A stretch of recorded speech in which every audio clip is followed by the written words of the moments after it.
RailBlazers and more. Yes, I'm doing another episode from my car because I have breaking news out of California today. This came out this afternoon. I wanted to get this news to you.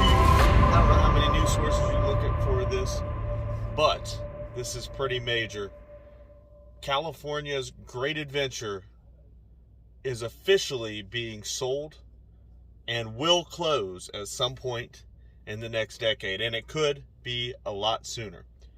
So basically, Cedar Fair bought the park 2 years ago, or bought the land that the park sits on. They were leasing it since they bought it in 2006, and the company before them was leasing it.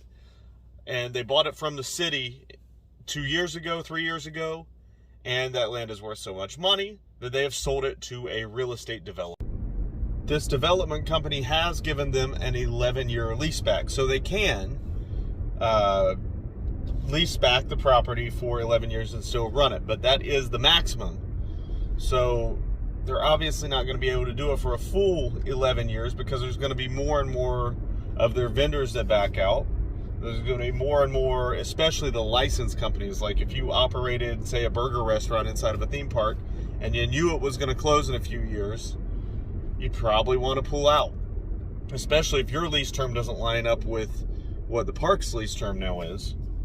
So I doubt this will be the last year for this park, which I think you'll see that posted a lot today and tomorrow, that they're sold, so this is their last year. And it could be. And if you're wanting to get out there, get out there. I was supposed to go earlier this year, but their hours were so limited on a weekend in spring break, 11 to 5 in the Bay Area, which is a huge market in general. If you didn't know, this park is located in the parking lot of the new Levi Stadium, which is where the 49ers play. And I think it's also one other sports team there, but I know that the 49ers play there. So it may very well just be turned into a parking lot. But they sold it for like $33 million, I think is what it said, $32 or $33 million, which unfortunately is more than they can make off the park.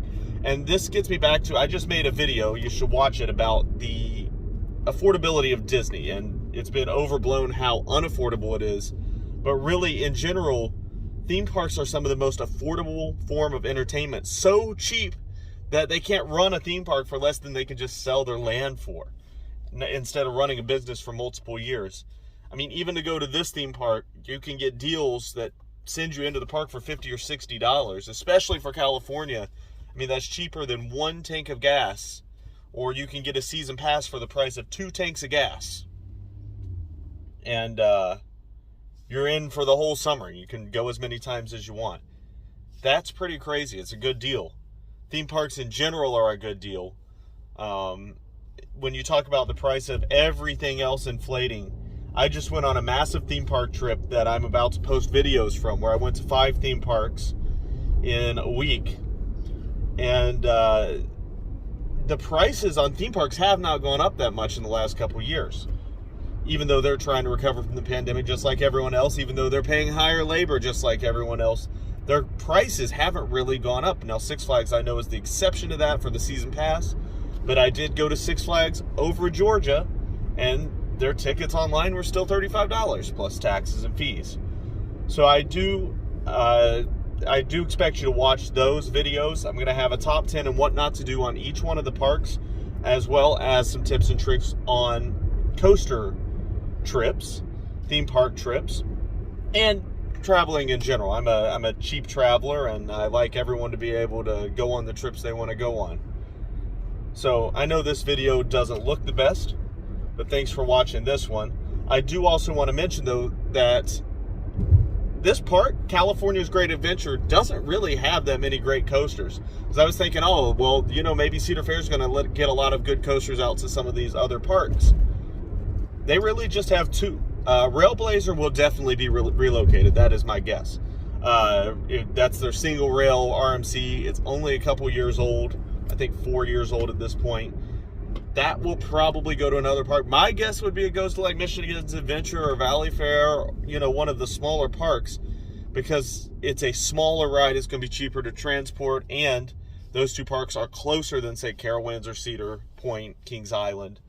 but also those parks don't need that ride as badly. So that's my guess with that one. Gold Striker is their other good ride, and that is supposed to be an elite wooden coaster. But the thing is, I've never heard of a wooden coaster just being relocated and built exactly the same.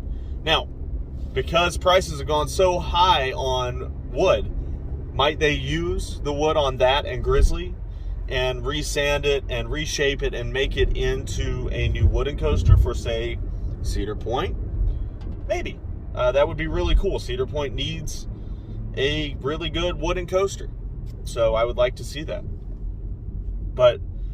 And then they have Flight Deck, which is a B&M invert. That one might be transferred, but it's a little older, so that might be harder to do. And most of their parks already have an invert. But of course there's Worlds of Fun and Valley Fair and all those parks that could use a new coaster of any kind. And they have Patriot, which I don't, based on my experience with Rougarou, which is a similar coaster. It was actually the same layout, I believe, where they changed from a stand-up coaster and they made it into a B&M sit-down coaster. I know Rougarou is borderline awful, and I think it's going to be more of the same for Patriot. So maybe they move that one, but they're probably just going to scrap it and make even more money on the scrap metal on that one.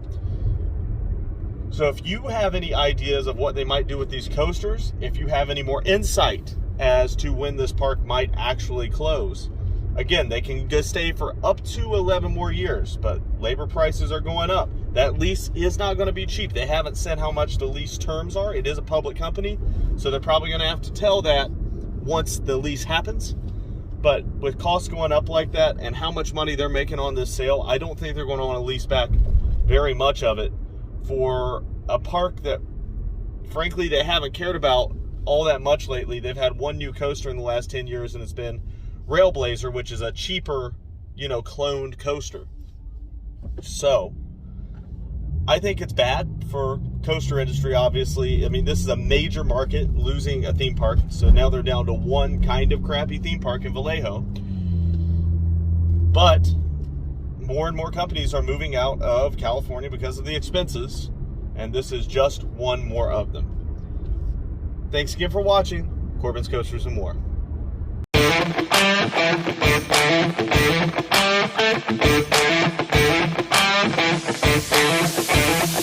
Thank you.